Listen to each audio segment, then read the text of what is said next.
We'll start with you, Tara.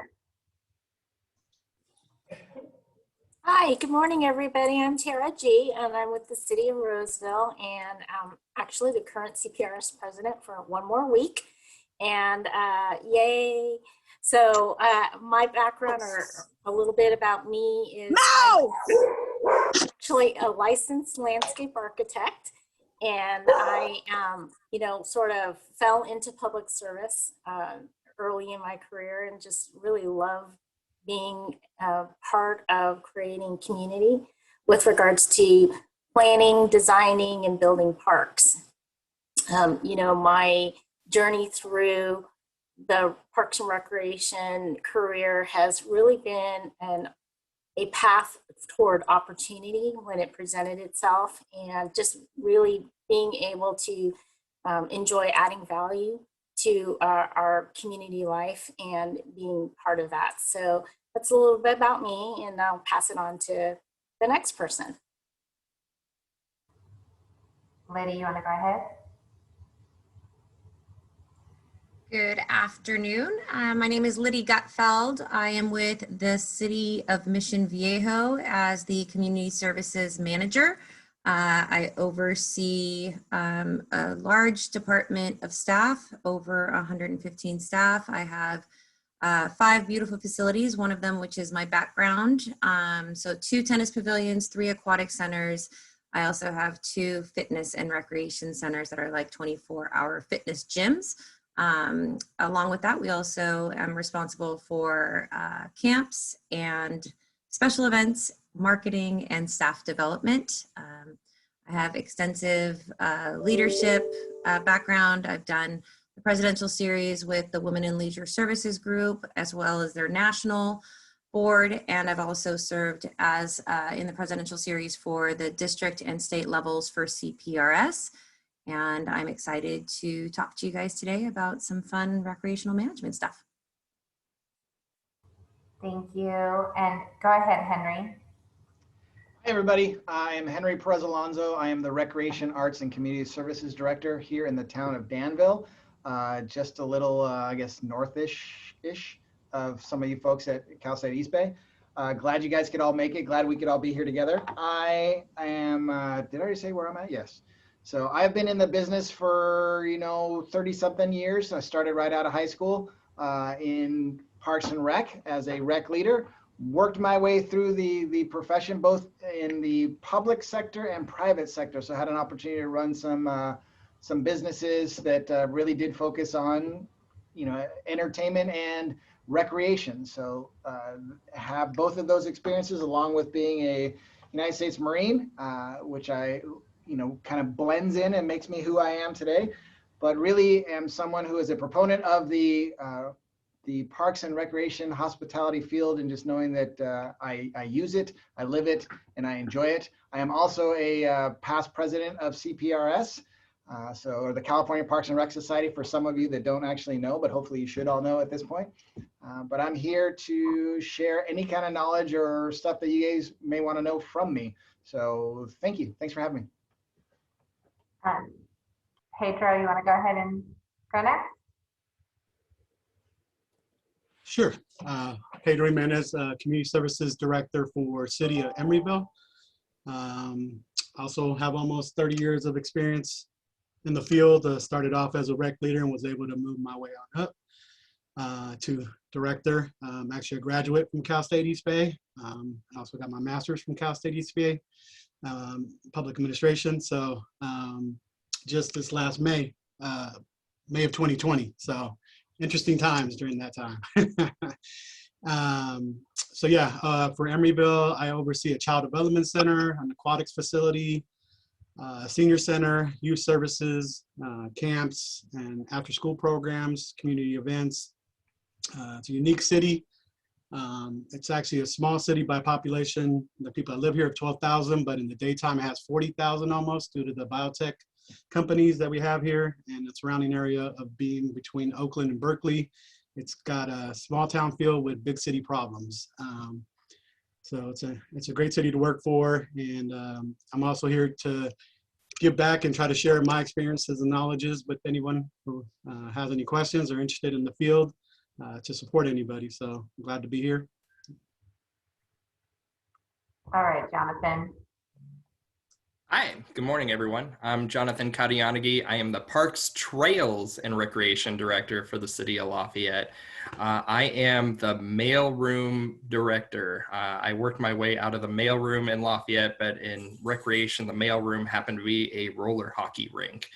So I started as a roller hockey referee when my dad dropped me off there 22 years ago, and I got to be a camp counselor, a building attendant, a recreation coordinator, recreation supervisor, and then eventually worked my way into the big office and the director's seat. I had a lot of experience getting to build my own programs and make my own positions. So there were times when I came in as a coordinator and had to grow the programs in such a way that I worked my way into a supervisor position and then gained the experience I needed to become a director. So you can work your way out of the mailroom or go around and get that experience everywhere in this fun profession. Thank you. Okay, the first question that, so what we'll do is I'm going to start with one question and we'll run through the group kind of in the same order, if that's okay with you guys. And they're going to answer a question, and then we're going to open the floor to you guys to ask some questions, and we're going to answer those for you. So I'll ask the first question, and then if you have a question, if you just want to use your hand icon up, and we can call on you from there. So the first question to our amazing panel: what advice do you have for the new graduates? We'll go ahead and start with you, Tara. That's a great question. Well, first of all, congratulations for reaching this milestone. I mean, especially in this last year. So, you know, it's amazing. And I much respect to you for getting here. It's a lot of hard work. I think the pieces of advice that I would give is don't be in a rush. Things will come to you when it is right for you. Oftentimes they see, you know, I have a son similar age, and, you know, sometimes I remember when he graduated, he had that piece of paper and he thought, Mom, I thought everything would come to me with this piece of paper. And, you know, that's something that we had to sit down and talk about, that, yes, it's very important to get your degree, but don't be in a rush to be, you know, the multimillionaire that we will all be at some point in time. I'm still searching for that, by the way. So, you know, take the opportunities, be open to looking around you and seeing what will help you grow in the area that you want to grow in. Be a sponge.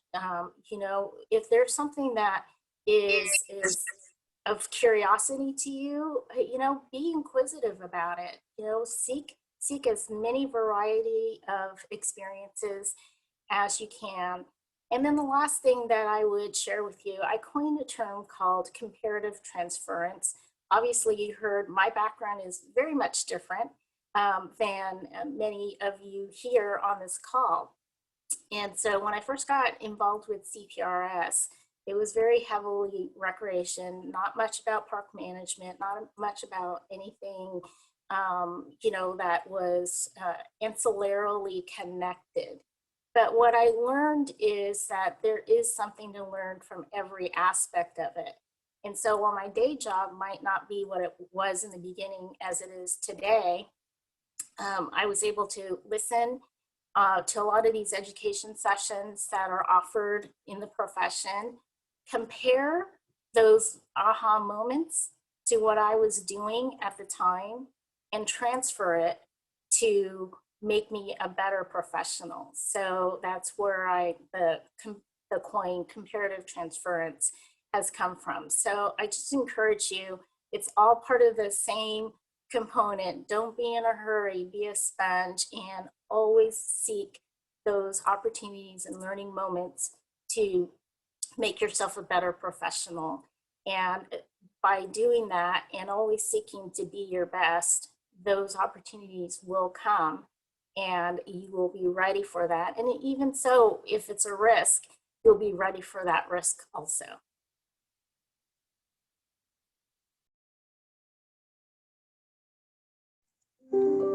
I think it's my turn, yeah? Okay, I'm going to just jump right on to what Tara said. I think, number one, congratulations, woo, to all of you that are graduating. I brought down my cap from my graduation, and it has a cool quote on it, but I don't know with my background if it's going to show, but it says, go confidently in the direction of your dreams. And so don't stop dreaming. Just because you finished college, don't just assume that things are going to just fall in place for you. Our world is constantly changing, and it's really important that you have dreams and goals. And so, you know, make sure that you guys are consistently evaluating your goals and making sure that you guys are really trying to work hard to achieve those goals that you want as a professional and just in regular life. When I was CPRS president, we kind of always have something that we coin, you know, it's kind of like a theme. And so my theme was know one, be one, show one. And it's really all about leadership. And I think as you start to grow in your professional career, wherever that might be, whether it be public sector or private, I think it's really important that you really know who you are. Go into your next endeavor with confidence of knowing who you are as a person, who you are as a leader. And then within that also, you got to find your people. You got to find people that if you have somebody who you think is a mentor, somebody who you think is a shining star in whatever field you want to go into or whatever job you want to go into, really find people that you can emulate and their actions and their behaviors and what they do to engage others and maybe even motivate others. You know, inspiration is something that comes naturally if you open your eyes to it and open your ears to it. And so let yourself be inspired by people who you might not know. So that's, you know, be that next leader, be that person. And then showing, you got to show other people how to do it too. Now that you've graduated and you're a representative of East Bay and what that stands for, take pride in that. You know, like Pedro said, he said, I got my degree from here and I'm giving back. And that's a big part of Show One. That's a big part of that evolution of leadership. So I encourage you guys to consistently come back to the school and talk to the kids, to the students that are in those classes and tell them about your journey. And it doesn't matter how young or how old you are. I went back and got my master's when I was almost 40 years old and pregnant. So there's never a perfect timeline, but there is always a path. And I think that if you open your eyes by knowing who you are as a person, I think it will open more doors. I think if you allow yourself to get to know more people so you can be a stronger leader, more opportunities will come to you through those connections and those networks. And then if you allow yourself to give back and show and be a little bit vulnerable as well, I think you'll have some more opportunities to grow as an individual. And I think within those three statements, it just kind of leads you to just say, you know, you're capable of doing anything. You know, and like Tara said, all of us have a different story of how we got in recreation. I started in recreation because I was a troubled teenager who had to do community service hours. And I ended up at the, you know, Roxbury Park in Beverly Hills, where my mom happened to have a hair shop, you know, so that's how my career started in recreation. I would have never thought 30 years later I'd be managing a wonderful department in a wonderful city in Southern Orange County. So don't stop dreaming, keep it going, and just always remember your roots, always remember where you came from, and never stop those connections, because the people that I connected with when I was 16, I still talk to today. And a lot of the times when I need to solve those problems, those are the first people I go to. So just, you know, you never know who you're going to run into. You never know who's going to see you, hear you, and want to be like you. So just remember, you're always in the spotlight, no matter where you are.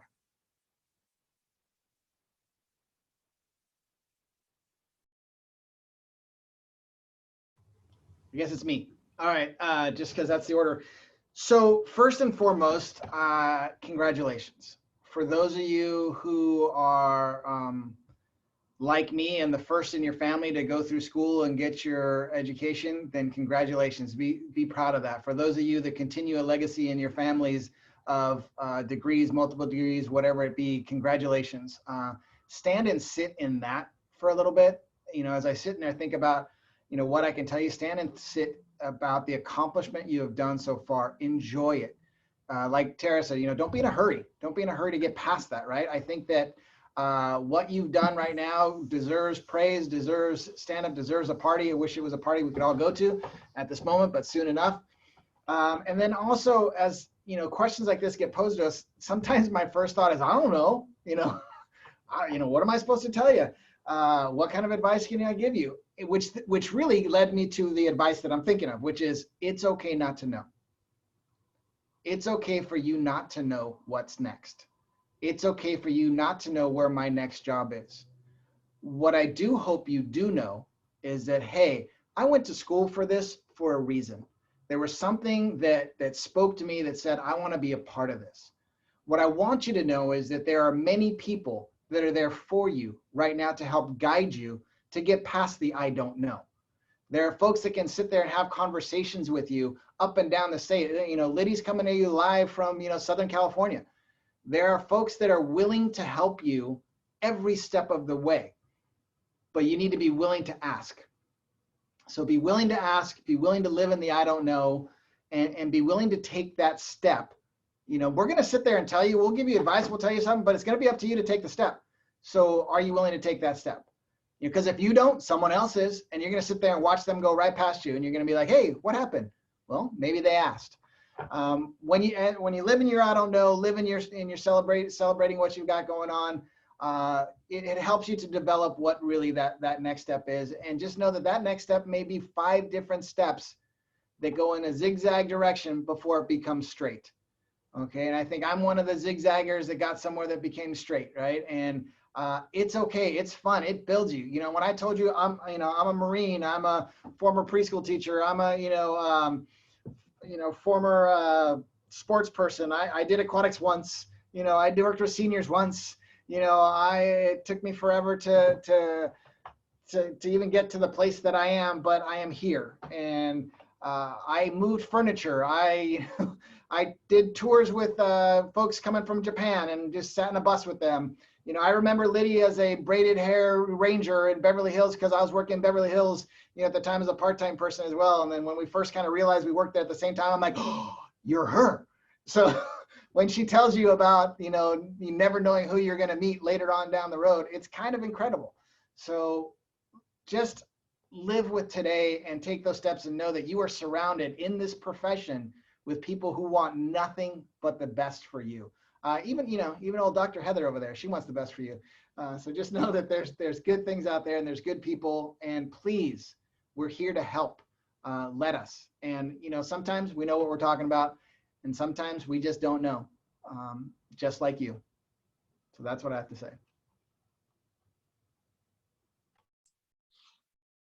All right, I'll try to add a little bit. I think, like Henry said, I think there are many paths to get here. You may have a goal that you set yourself, and it's okay if it changes. I think that some people get upset about that I didn't go the way I wanted it to, but that's what life, it doesn't happen that way. I really thought I was gonna be a police officer. I actually got hired by the city of Oakland and then had to make a decision. And I ended up saying that, you know what, I like what I do and I'm good at it, and I'm gonna stay in the rec field. So ended up staying and had a great career and a great opportunity. And I think in this field, you get to see when you make a difference, right? If you put together programs and events, you get to see the people be happy and what they do. And not a lot of jobs have that. You get to see the satisfaction. So if you're in the field right now and part-time or whatever, is take those opportunities, as has been said, to listen, absorb, adapt, take stretch assignments. Don't be scared of it. If they ask you to do something, you're like, I don't know if I could do that. I'm afraid. I don't want to fail. It's okay to fail. You're going to learn from that. I think if they're offering you that, they see something in you. And so take those opportunities and ask for those opportunities too. I think if you don't ask, then sometimes you don't get considered, unfortunately. So you have to be there, have to be present, and have to kind of want it and show your passion through what you do.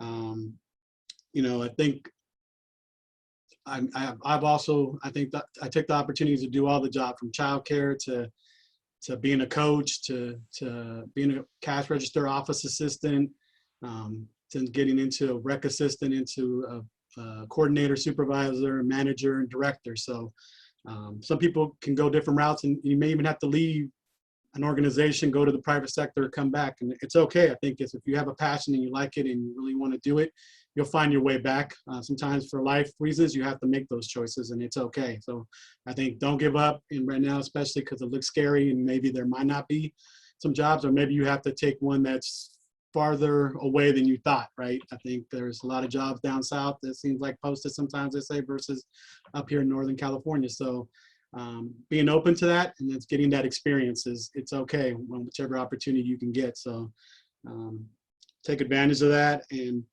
I would say the biggest thing is always be willing to adapt. You got to work with a lot of different people.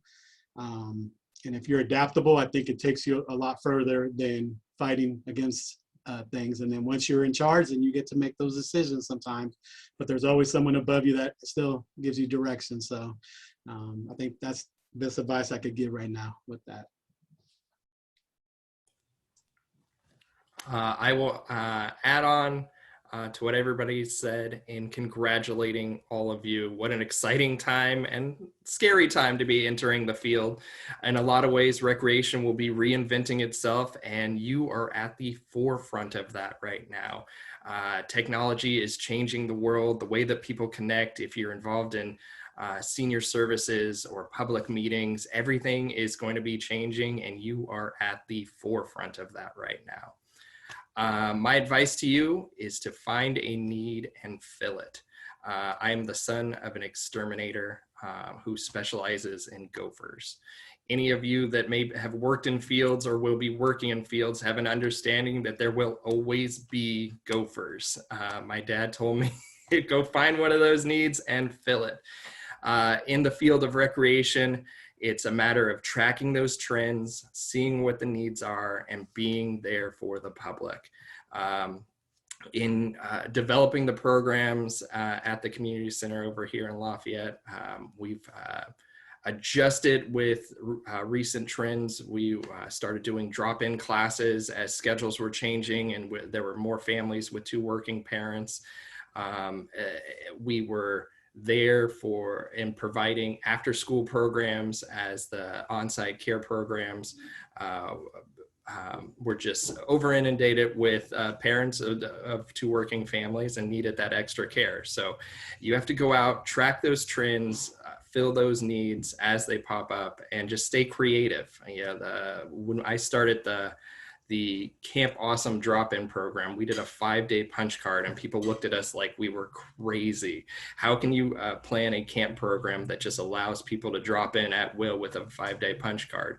And the way we did it was charging a little bit more so that we could have a little bit of extra staff, and it did very, very well. And that was one of those cases where we threw an idea out there and were able to grow a program and add extra positions. And that's how getting into these programs, getting creative, finding new solutions, and tracking trends is a way to grow a position for yourself as you enter the world. We're all looking for those who are very connected to all the recent trends, esports, gaming, some of these things that you may be involved with, something that you're passionate about. If you bring that to the table at a recreation department and say, hey, I have a passion for this, can I start with you and grow a program? It's that passion that we need to drive those recreation programs forward. So if you're passionate about something, bring it to the table, tell us about it, try and grow it so that we can turn it into something for you.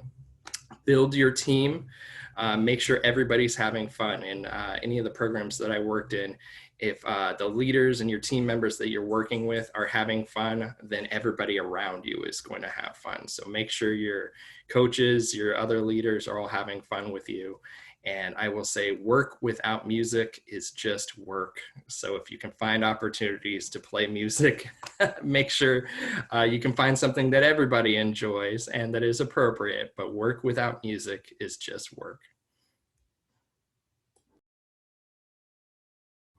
Thank you guys so much. So now we turn the time to you to ask questions. Right now you have an amazing panel in front of you. Those that I look up to and seek guidance from. And so it's now your turn. So if you would like to use the emoji, my brain is not going to work, the reactions, not emojis, wrong thing today. The reactions on the bottom of your screen, raise your hand. We would love to answer questions for you. So if you don't ask the question, we can't give you an answer, right? That's what Henry said, right? You got to ask the question. And so please ask away. You've got a wealth of knowledge in this room that are happy to answer any questions for you. And it's important to know you're in a safe place. There are no stupid questions. Trust us all that we have asked plenty of dumb questions and gotten some pretty amazing answers. And the stupidest questions I've asked have pretty much built the best network connections I've ever had. So ask away. Don't be afraid. And, you know, Lydie said it best, we're here to build you up and support you and help you. It is probably one of the fields out there that everybody is going to go ahead and do that, right? To build you up, to build a great team, because that's what we do in recreation. So.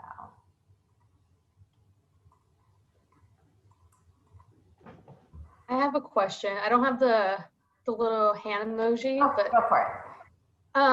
so I am going to be graduating this spring, and I'm honestly really scared of what's going to happen. So I don't know if any of you all could share what's your story like when you got your degree and when you graduate. What did those first 2 years or however long it took? How did that look for you? And maybe I can find that relation there.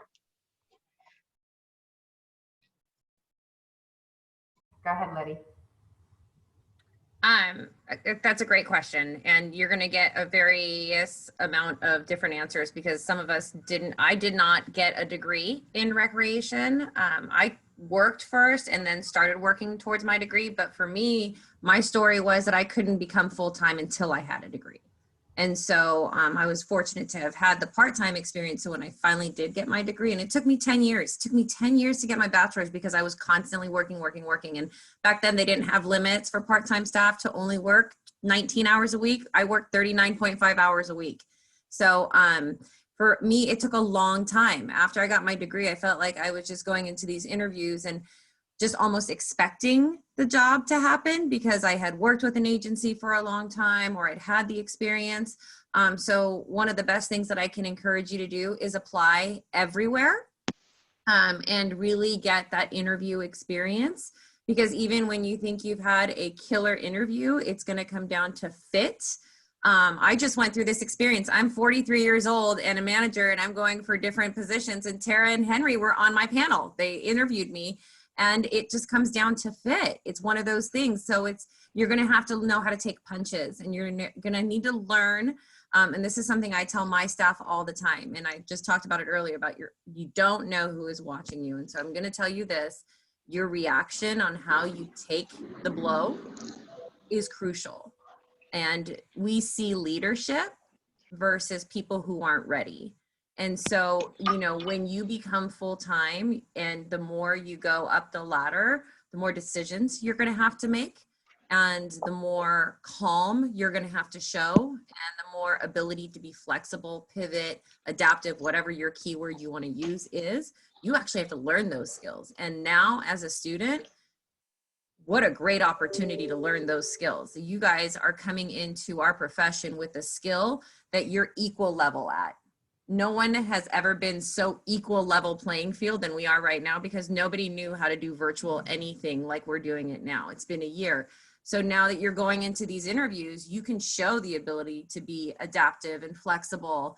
And that's a big skill. The second thing I would say is be adventurous. You know, Henry mentioned being a park ranger. I never had done anything of the sort, but the opportunity presented itself. And I started in aquatics. I was lifeguard, swim instructor, camp counselor. And somebody said, well, there's a park ranger opening. And I'm like, well, it makes $4 more an hour than what I'm making. I'm going for it. And I got it. But the cool thing is I became the first female park ranger in the city. I was badge number 2. And I also got to have these amazing opportunities to work in facilities like the Greystone Mansion for filming movies and things like that, that I would have never had that experience. And so you have to be adventurous, and like we've talked about taking that risk, but you have to also go back to ask yourself, what is it that you want, and make those goals, make those dreams, and go for it.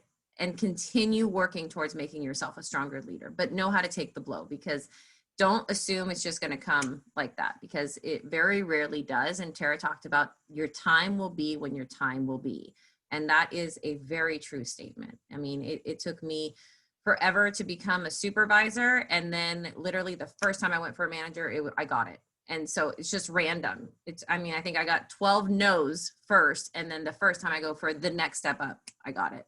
So that's my advice to you is don't have a timeline planned of how things are going to go or what to expect. All you need to know is when you get the no, you get the no and take it well and take it as an opportunity to ask yourself, what could I have done better in that interview? How did I present myself?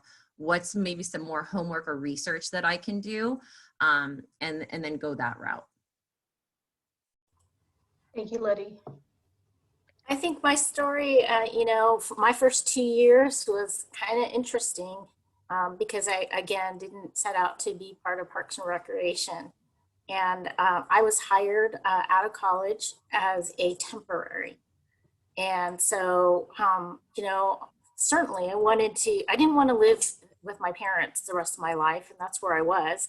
And if I didn't get a job, I would still be living with my parents. So I said, I need to get a job and be out there and learn about the profession that I chose to be in.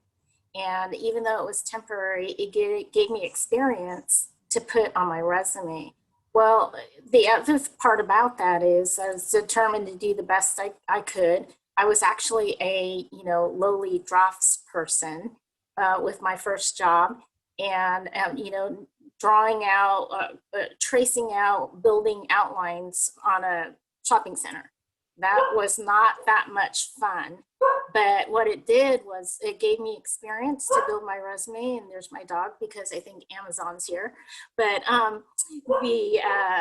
the job became permanent, and it gave me a lot of connections once it became permanent, and led to a number of other jobs. So that was how my first 2 years were right out of college. So I encourage you, just because it may not be the exact thing you envision yourself doing long-term, you never know what it will lead to. And think about it as a way to build your resume and make sure that people know where you want to be and what you want to do. Be vocal about that. I'll share it again with my son. He started out with, being the teleprompter. He wanted to do things, but he made sure people knew what he wanted to do and where he wanted to grow. And again, after 3 years of being willing to do anything that came along, he's got a permanent job that he loves. So I would encourage you to all just, again, not be afraid to do something that, like Lydie did, that's sort of connected, but gives you another opportunity.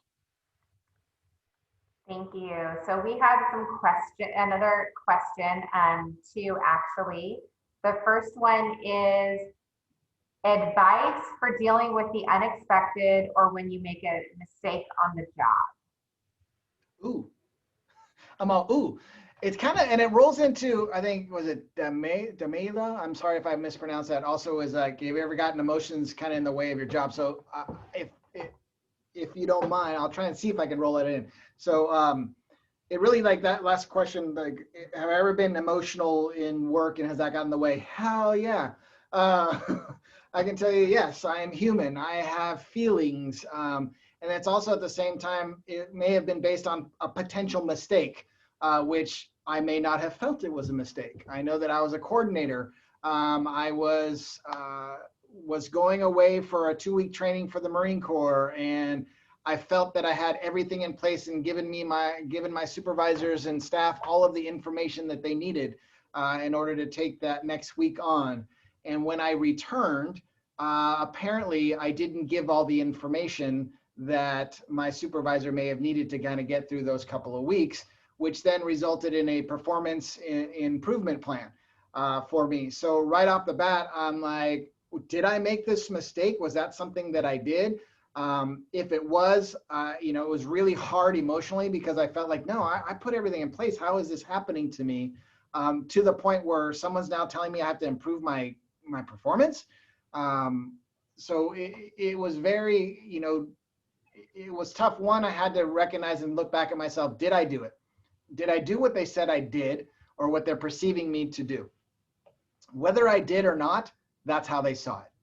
So that's one thing that kind of emotionally you got to figure out. Whether you did the mistake or not, you got to own whatever it is that they think that it is. So for me, it was like, okay, maybe I did. I really honestly don't feel I did that to my core, but for whatever reason, they put this in front of me, which then that result caused dark days for me. I call them my dark days. I honestly would come into work feeling like there was a cloud over me and I just didn't want to do this job, but I kept coming in. So, what was my mindset? My mindset was dark and sad. I had to go into work to do something that I knew that I loved, because other people, I don't even know if I got that deep with myself, because I'm like, crap, how am I coming into work right now? Why am I doing this? Although I'm still driving myself there, still going there. So I don't even know how to describe how I got through that, other than I was mad, I was upset. And then I think something sparked in me and said, well, I'll show you. I'll show you that, I'm not that person you said I am. So I actually had to look at not only that mistake, but then look at what they're trying to tell me that I need to improve on, and try and see if I can not only meet those things, but exceed those things that were in the performance improvement plan, the PIP, whatever it was. So how do you stay positive? Man, whatever it takes to keep you positive. If it's not the people you work with at that moment, then it's the impact you have on the people you're serving. So if that's the way to do it, then do that. Pick something that's going to be the light during that dark time. Pick something that you can, own, and take that reflection time and say, I need to change what I'm doing, or I need to learn from this particular mistake or this particular experience that's going to help drive me through that process. Also, find that person that you can bitch, moan, whine, complain with, that is not going to take it and use it against you. Maybe it's someone outside your agency, but somebody. Don't hold it in, explain it, and then at some point recognize, am I just being a child about this? Am I just trying to get my own way? So really, when I talk about reflection, you really need to look in the mirror and say, what is it about me? And own what's yours. Don't own what's theirs. What's theirs is theirs. Own what's yours and try and kind of step forward to make your life, your experience that much more positive. So hopefully that kind of answered and kind of worked into both questions. So that's just my 2 cents.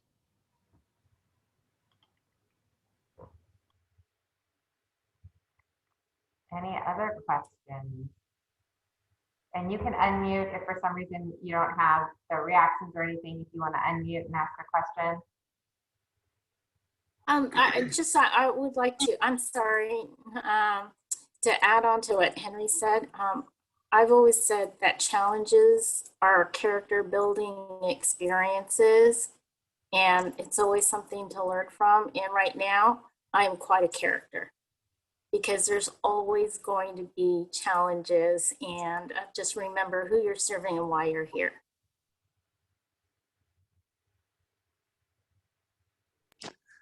Yeah, hi. This is Jerry. I had a question.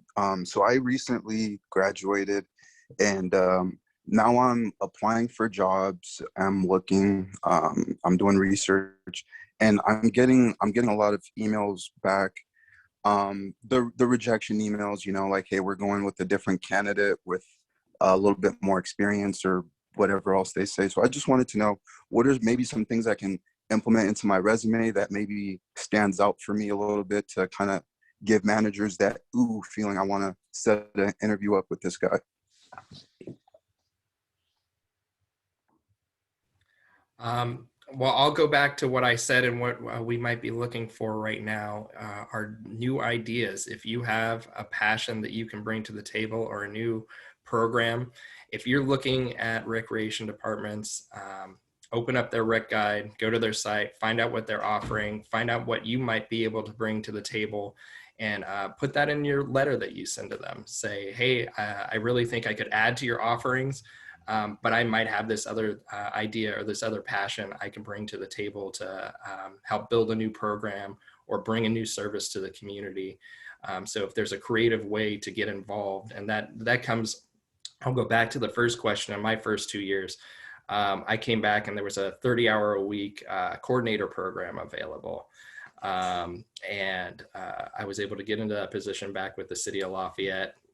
but then tried to fill those last 10 hours with whatever they would give me to do. I went, and the other piece of advice I have is open the budget book. All these positions are built out of many, many budgets, and to familiarize yourself with that will be very helpful.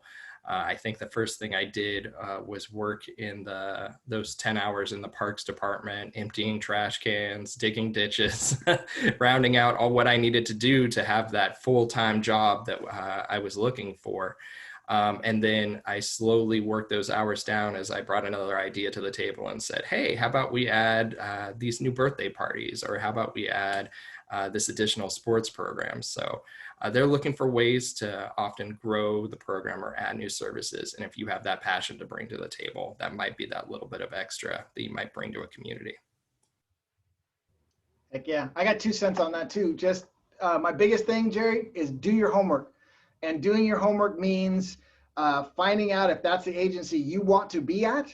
And if so, go beyond. You know, I would even tell you that if you were ever to apply in the town of Danville and you made a phone call to one of the coordinators or one of the supervisors that's going to hire you because you had a couple of questions, I wouldn't say, don't give us 10, give me four to five that you really thought out, that you really want to know, that you couldn't read in the job description. But do your homework and know where you're trying to get to, know who you're trying to serve, because that makes you stand out in the interview process. I can tell you right now, we just interviewed for a full-time position. It was an admin services position. We need to kind of take care of somebody here. And that person, when we asked, what have you done to prepare for this interview and what did you learn about the town of Danville?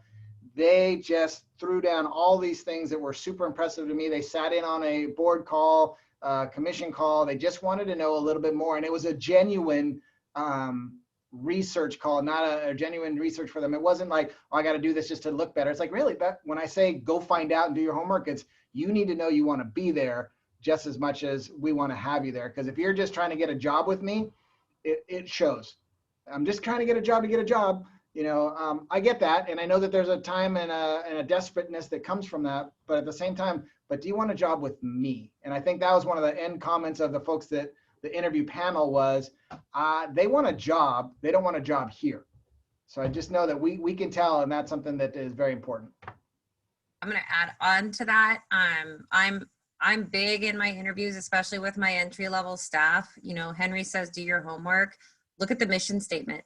Look at the mission statement and see if the mission statement matches your values. Look at their vision. Look at their values statement. Look at those things, because that was created as the core of why that agency does what it does and how it functions. And so if it's not something that connects and resonates with you immediately, things like being responsive and having integrity, those are things that you can bring up into your interview. So before you even get into, if you get an interview, I would highly recommend that you find out what the mission statement is, see if you connect with it, and see how you can implement that mission statement into some of your answers when you're talking about, because people who are listening on the other end of the table, especially those who work for the agency, are going to go, wait a minute, I hear those words.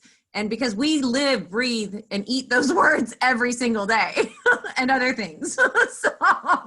So we take those things to heart, especially at the executive management level. It's important that we know what the mission is. And it's important that we understand things like, you know, Jonathan talked about the budget book. In the budget book for every agency are strategic goals for every single year. Know what some of those goals are and see how you might be able to add something to it.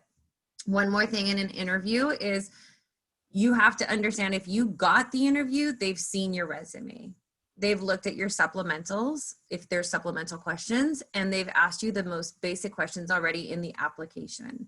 So if you're going to come into an interview and recite your resume, we're bored.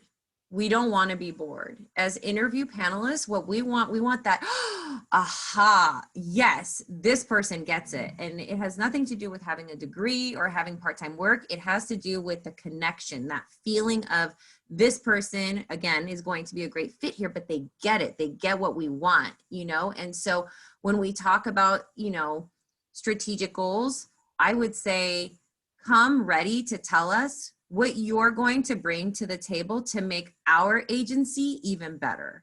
We want those ideas. Those of us who are in manager director positions, we've done the time. We want other people to come in and be innovative and creative and have that passion and energy. So that's the interview. Resume, I can't tell you how horrible some resumes are. Check your spelling on your resume. And what most people think, which is I just find absolutely amusing, they think that like we see all of the applications. That's not it.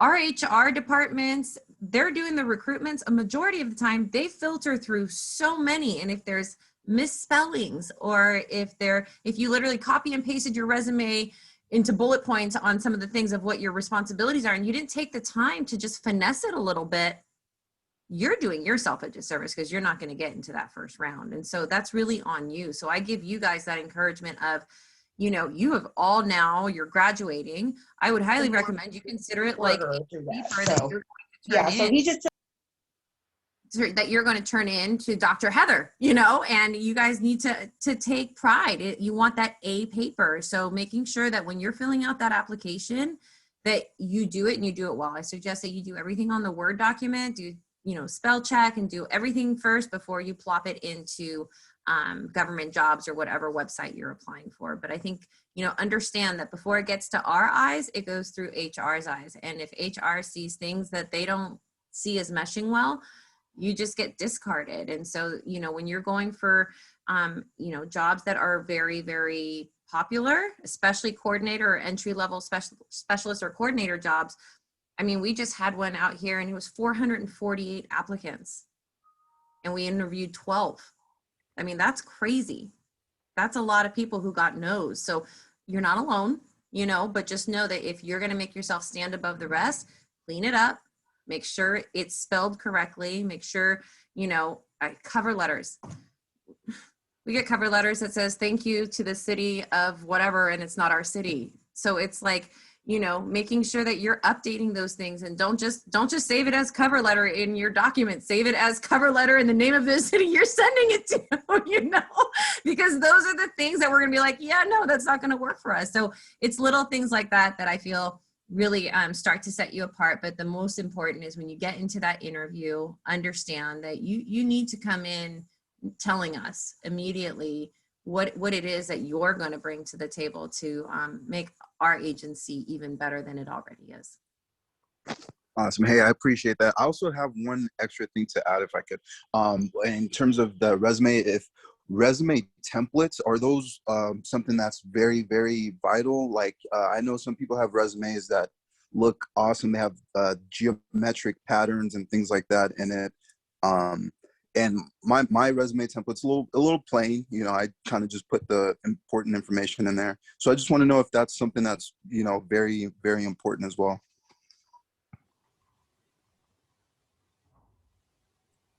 I'll jump in on this one. I would say no. I think I'm looking for details. I'm looking for the information of that position. And do they have that experience? Do they have something relatable? So it's about really giving the details, I think that was mentioned earlier, and trying to add. A lot of people, bullet point is good, but sometimes you got to add a little bit more than that just to show what you've actually done. If you have other opportunities, and make sure you can tie it in. Sometimes you may not be in the rec field, but another private job, you can relate it and say, I've done this. So try to relate it always. You have to sell yourself, whether it's your resume or in the interview. So people have a hard time doing that, I think, and don't want to come across in a negative way. But if you don't sell yourself, no one else is going to sell you. So that's important on your resume and your interviews. So. Thank you. So we have about 10 minutes. Does anybody have, yeah. Can I add real quick though on the resume? I would send it out to 3 people who don't know you very well.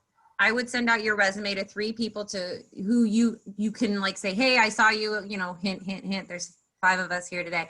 Send it out and say, hey, would you mind looking at my resume? And I'm going to tell you this right now. If you're sending it to me, it's going to come back with a whole bunch of red marks because I'm not nice about it. But take that as your learning moment because it's so important. I think sometimes you look at something and you're like, well, this is what I've done. This is who I am. They've got to see me. And you take a different perspective from somebody who doesn't know you very well, will be able to kind of hash it out for you. So we're happy to do, that's the kind of resourcing that we can do. Anybody at CPRS should be happy to do that as a mentor. Okay. We have one question here. Can you share tips for applying for government jobs? We are limited to about 10 more minutes, so I'm going to ask my panel to each of you as quickly as you can share one of your tips for applying for a government job. Go ahead, Tara. We use CalOps, and so what I would say is once you do the hint that Lydia had shared, do it on Word, enter it in. And what CalOps does is it asks you anything that you're interested in and check everything that you're interested in. Don't limit yourself to, I want this one job.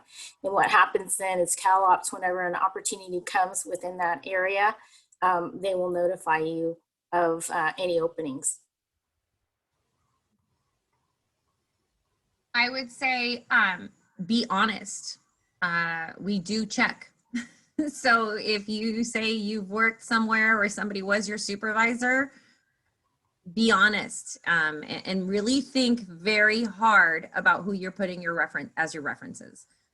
Every job should have different references. Think of people who are well connected in that specific function. For example, if I'm going for, something that's going to have to do with parks, I'm going to talk to my parks and facility maintenance, directors to make sure I can use them as a reference. If it's something that's going to be more graphically inclined or something that has to do with communication, I'm going to make sure my PIO or somebody in communications is one of my references that can talk about the collaborations and partnerships that I've done. So just be really smart about who your references are.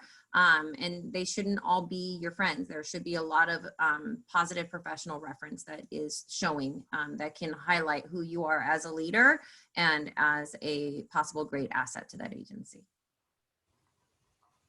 Cool deal. For me, I would say apply.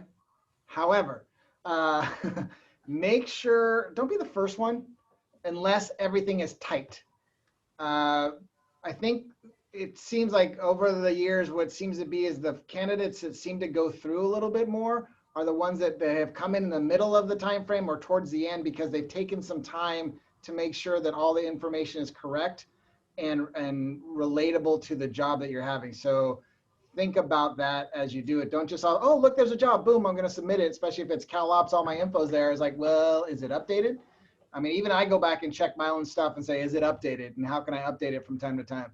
So just be aware of that. So apply and, be conscious of what you're putting through when you put your application in.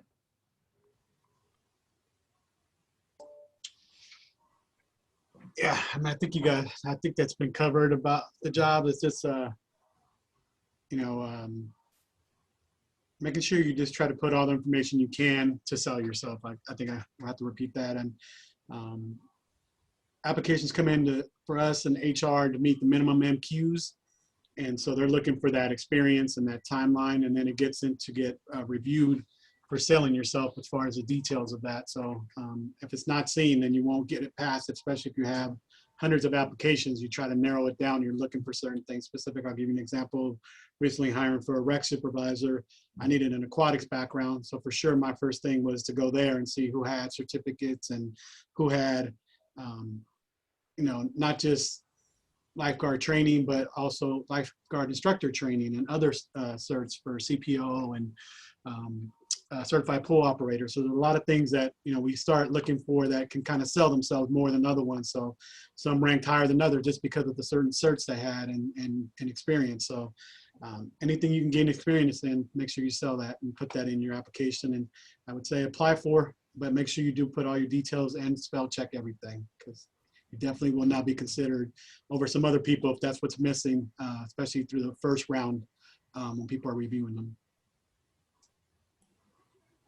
Tell them who you are, and the resume is a great tool for that, but tell them where you're going with that specific organization. Do that homework, get that letter right, give us a vision, let us know where you're going. Okay, so we have about 5 minutes left and we have one question. So I'm going to tell my panel you got 30 seconds. You ready? So here's your question. What is the most challenging part of your job and what is the most fun part? And we'll start in reverse order. So Jonathan, I'm going to start with you. The people and the people. People are hard, but people are fun. Like I said, find your friends, and that's what. When we were, when the management team was getting built for the city, one of the things that got told to me is, they're looking for their friends. They're looking for people that they're going to spend hours with. So make sure that when you're out there building your own teams, you find good people, and then understand that adults are just grown children. And a lot of us have backgrounds working with kids. And sometimes you just have to take that breath and know that we're all humans just trying to get along with each other, and we all can. So people and people. Thanks, Jonathan. How about you, Pedro? I have to say probably the politics, balancing that out. It's always a big challenge, probably the biggest challenge. But the funnest part is seeing programs and services and events put together and seeing people being able to enjoy them. I get it. That's probably my biggest payback in seeing this job and doing it. So that's what I enjoy the most. I honestly, when Jonathan said people and people, I just thought that in my own head. And that's just like think every day, right? Your favorite people in the world can make everything brighter. Your not so favorite people in the world can make everything darker. So it really is about, it is a people business, who we serve and who we serve with. And those can be the best and the worst days possible. So just, be a good person. Ready?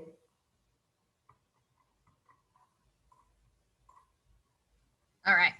I would say the most challenging, I'm going to agree with Pedro, the politics, it's crazy. And you just have to rise above. I always tell my staff that we have these beautiful garments that I should go in the fashion business for called our Rec jackets. And when we walk into council, they're imaginary.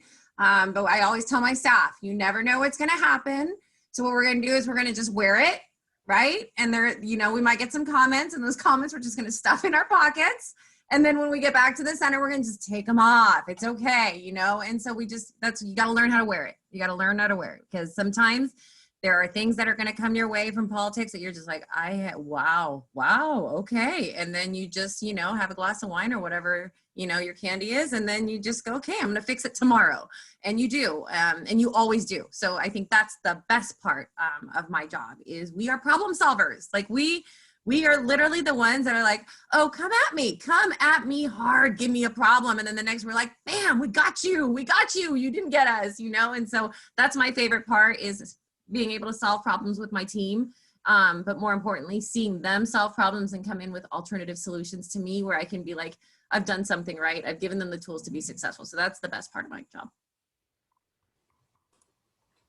I was also going to say people and people, in addition to the internal, your own department, your own work teams, but people and people, your residents, your community.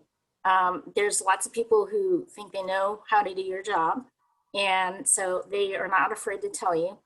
And so there's also the other result where, there's my dog, the other result about having the opportunity to see people thoroughly enjoy what you do and the outcomes of that. So it is people and people in all aspects of the world. Of our job. And I would say also that if it weren't for people, I'd get a lot more work done. But there you go. It's part of our job, and that's why we are in the business that we are in, because we are people also. Thank you so much. Thank you to the students that have joined us today. Thank you to the panel. And like they said, any of us in recreation, you are welcome to reach out and ask questions. We love what we do. And so it makes it easy there's some days that we think twice about why we're in the field we're in, but for the most part, we love what we do. And so we are here to answer questions, to coach, to help, to anything that you guys need. Please feel free to reach out. We have a great panel here. and great recreation individuals in the field. And Dr. Heather can connect you to any of us based on your interests. So again, if I give a round of applause to our panel, they're amazing and had great insight today. And we appreciate you taking the time to join us today. And with that, we'll thank everyone for their presence today. Be safe all.